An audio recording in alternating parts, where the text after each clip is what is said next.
Eu confesso que eu fui ver esse anime sem pretensão nenhuma e eu acabei me deparando com um troço muito bom. Hoje a gente vai falar de um anime de fantasia clássico mais puxado para um isekai padrão FIFA, embora que ele ainda fuja bastante de diversos padrões que a gente costuma ver nesse tipo de história, mesmo que de início possa não parecer. Não à toa, esse anime tá muito popular, pelo menos dentro do nicho das pessoas que consomem fervorosamente isekais. Começando com uma breve sinopse para você que não assistiu o vídeo anterior que eu postei sobre as grandes estreias que provavelmente você ainda não viu. Tio Mahou começa com 3 estudantes do ensino médio voltando para casa quando de repente eles são aleatoriamente teletransportados para um mundo clássico de fantasia clássica, onde o Lorde Demônio clássico estava de forma clássica invadindo o reino humano, que também é clássico. E os seres humanos, por serem classicamente mais fracos do que os demônios, estavam desesperadamente buscando heróis japoneses para salvarem o mundo.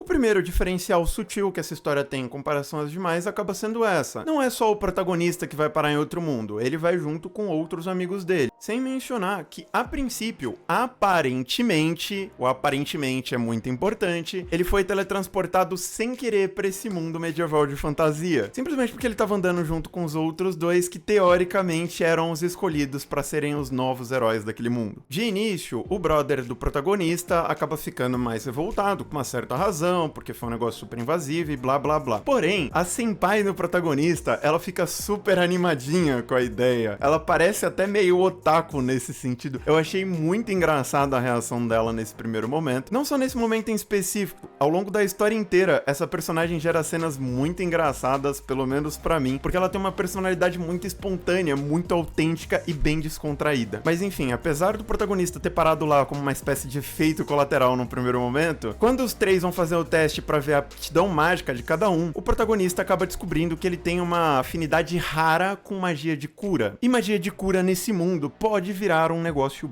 bem apelão. Porque além de curar outras pessoas, você também pode se curar. Embora essa seja uma técnica que não possa ser aprendida por qualquer usuário de cura desse mundo, é uma técnica que foi desenvolvida muito provavelmente por conta, principalmente, dessa mulher maromba de cabelos verdes que acaba aparecendo em seguida. Ela entra de um jeito super intimidador, o rei fica com medo dela, eu achei isso muito engraçado. E o protagonista, sem saber muito onde é que ele tava pisando, ele acaba soltando que ele tinha afinidade com magia de cura. O pessoal ali da corte, amando do rei, tenta desesperadamente proteger o protagonista dessa louca que apareceu, mas não tem jeito, ela é muito forte, ela acaba sequestrando o protagonista pra levar pro campo de treinamento dela. Porém, chegando lá, ela acaba dando total liberdade pro prota fazer o que ele bem entende da vida dele. Se ele quiser ir embora, ele pode. Mas, além de ser um mau perdedor, ele ainda tem um desejo muito honesto, muito forte, de ajudar os dois amigos que foram teletransportados junto com ele pra esse mundo medieval de fantasia. Por conta disso, ele acaba topando esse treinamento maluco, onde ele não só vai aprendendo muito mais sobre esse novo mundo isekai do qual ele foi parar junto com os amigos dele, mas que também acaba sendo uma rotina gradual de exercícios muito intensos. O negócio parece ser infernal, de tanto que eles correm, de tanto que eles malham. E a Rose, que é a treinadora dele, só vai piorando a situação. É até engraçado de ver. E ele fica muito viril. É invejável o shape desse cara, inclusive. Principalmente no meu caso agora, que tô sedentário já faz umas boas semanas, pra não dizer meses. Então eu perdi todo o shape que eu tinha no passado. Eu tô com uma inveja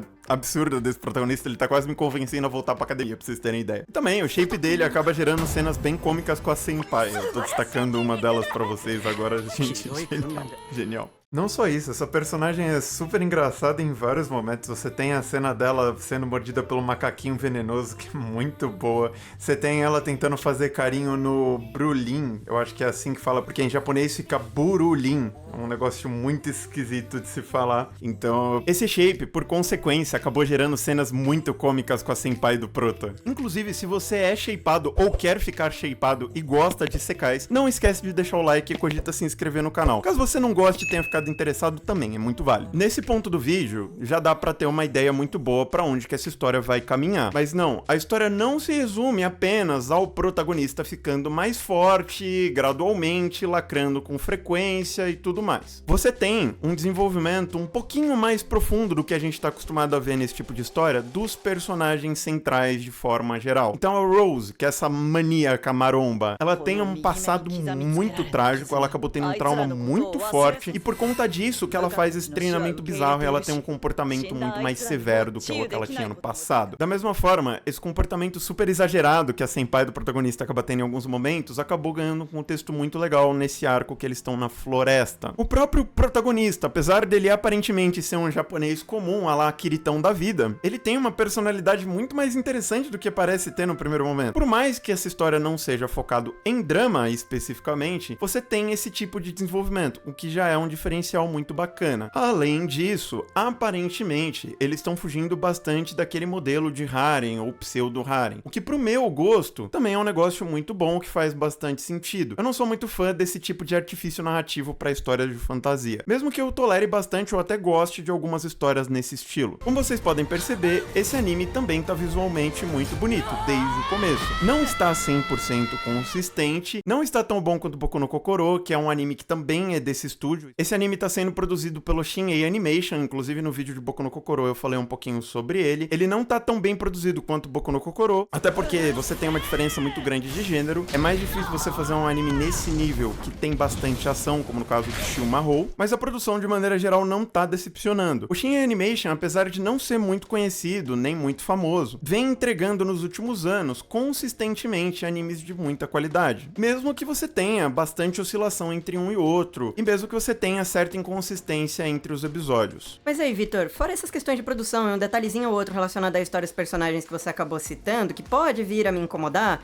o que mais você acha que pode ser uma ressalva sua pra com esse anime? Talvez essa história possa acabar te desapontando bastante caso você espere algo muito detalhado e ou muito elaborado. Porque Chio Mahou, como a maioria das obras de fantasia que acabam ganhando anime, é uma adaptação de light novel. Pra quem não sabe, light novels são livros. Normalmente livros um tanto mais curtos, embora não sejam todos. No entanto, você tem obras muito bem detalhadas, como Overlord, Mushoku Tensei, Re:Zero, dentre outras, que ou contam com volumes mais grossos por unidade, ou acabam tendo muitos volumes do começo ao fim. Isso se não tiverem as duas coisas juntas. Porém, embora eu não tenha lido a light novel de Chio Mahou, eu consegui confirmar pra vocês que é uma light novel que conta com apenas 12 volumes e não são volumes com muitas páginas. Ou seja, é uma história mais curta, é uma história mais simples, é uma história de certa forma mais crua. Então, por mais que ela seja uma história muito bem feita, não espere algo tão elaborado, nem tão profundo, nem tão bem desenvolvido quanto outros animes que a gente tem por aí. Não é à toa que esse vídeo ficou